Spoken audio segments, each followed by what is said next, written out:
Hey, it's Dan, hope you're well today. So, let's talk about marketing, shall we? Straight into it today.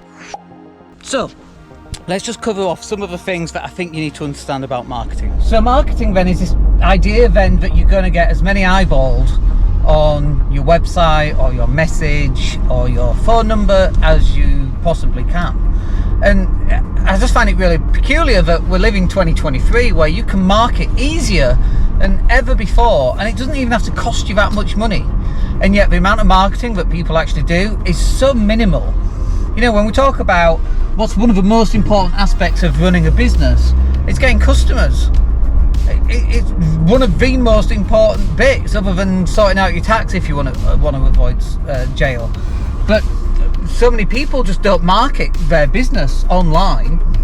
They market it a little bit, and you know, they do a little bit here, and they share a few little memes, and that's it. But literally, that's it. And it's simply not enough. In order for you to get your head above the parapet and to be able to be seen out there, competing against your competitors and other people, you have to raise your profile. And it's so easy to do it. You know, in the 21st century, with the advent of social media and all the things that social media can do, you can go live immediately.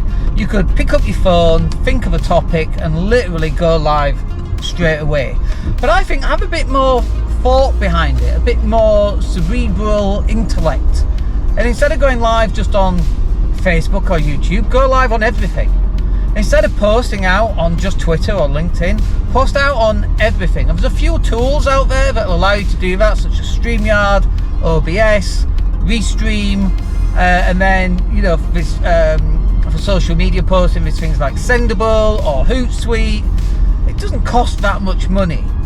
This is marketing that we're talking about, and it's absolutely vitally important that you get your message out to as many people as you can. And there's literally no excuse for it. Now you might be like, well, Dan, I don't have time, I'm busy. Totally get that. And then that's what we're here for.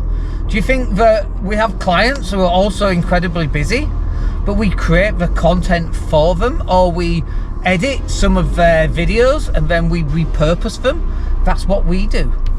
And so there's absolutely no reason why you guys can't do the same. You just have to create the content and start posting it out there. But there's no point in complaining. Sorry, the car's just screaming at me. There's no point in complaining that you can't do something if you absolutely haven't even tried, or you're just posting so little bit of, so few amounts of social media that you're not able to get your message out there. So with that in mind then, you should also then be looking at how many website visitors are you driving back to your website. And I know we've covered this quite a bit in the last few days, but it's so important. And yet people still, they're not doing it, or they're not doing it because they don't know how to do it. And it's like, there's no reason why you shouldn't know how to do this stuff. There's no reason why you shouldn't be implementing this stuff, because this stuff is some of the most important stuff that you can actually do.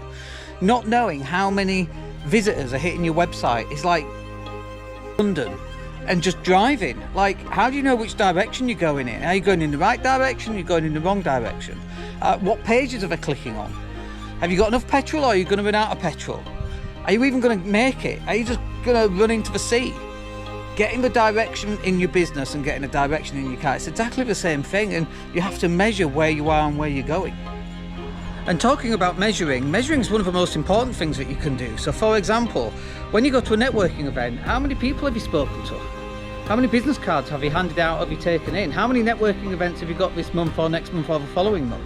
And you should be recording down some of these numbers so that you can work out whether you're moving forward in your business or you're going backwards in your business. And you should also have a list of all the different things that you could do. So networking, website design, improving your website visitors, driving more traffic, adding more social media content, doing more videos, getting more podcasts out. How many leaflets have you dropped this week, this month, this year? All of these things should be on a database of some kind, or on a spreadsheet of some kind, so that you can actually see where your business is going and whether you're actually improving or not.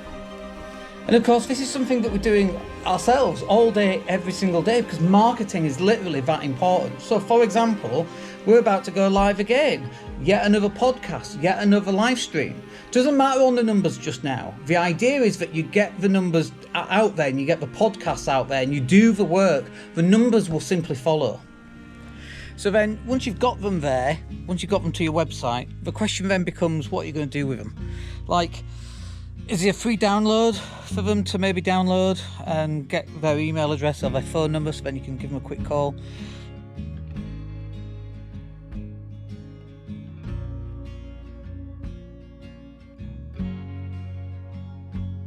Buy online? And if the answer is none of those things, then your website's not really going to be as effective as it could be, for sure.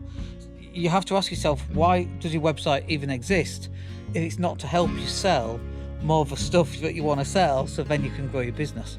And so the next step, once you've looked at how many people are visiting your website, once you've looked at what content are you producing, what happens to the person once they get onto the website, what's their next step?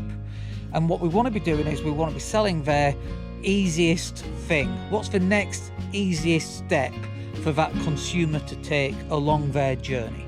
And when you can start working that out, then you'll start to make more sales.